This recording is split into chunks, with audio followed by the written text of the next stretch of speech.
ठाकरे बंधूंच्या युतीनंतर उपमुख्यमंत्री एकनाथ शिंदेंसह शिवसेना नेत्यांकडून आगपाखड करण्यात आली। पाहूया।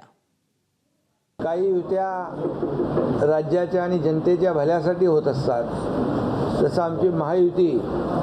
परंतु आता झालेल्या युत्या सत्तेसाठी, खुर्चीसाठी आणि आपलं अस्तित्व टिकवण्यासाठी आतापर्यंत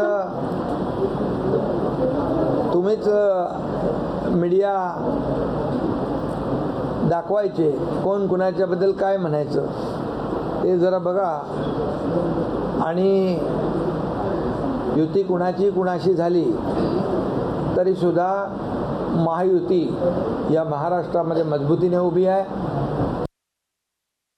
डूबते को तिनके का सहारा या पद्धतीने उबाठाकडे आता कोणताही पर्याय उरला नसल्यामुळं आज राज साहेबाला बरोबर घेणं हे त्यांना क्रमप्राप्त झालंय, त्यांची मजबुरी आहे आणि म्हणून या मजबुरीची झालेली ही युती आहे। काय इम्पॅक्ट पडेल मला सांगा। तुम्हाला वाटते की वोटर सरनेमवरती म्हणजे ठाकरे बंधू असो किंवा गांधीज असो त्याच्यासाठी वोट नाही पडत, वोट पडत तर फक्त प्रगतीसाठी, आणि इकडे आहे प्रगती आणि विचारधारा।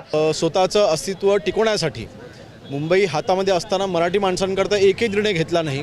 मुख्यमंत्री असताना 2.5 वर्षामध्ये मराठी माणसांकरता एकही निर्णय घेतला नाही आणि आता मराठी माणसांची आठवण येते। हे फक्त निवडणुकीपुरतं आहे। जसं ग्रामीण भागामधला मराठी माणूस हा शिवसेनेसोबत माननीय एकनाथ शिंदे साहेबांसोबत होता, तसं मुंबईमधला देखील हा माननीय एकनाथ शिंदे साहेबांच्याच पाठीशी राहील। एबीपी माझा, उघडा डोळे बघा नीट।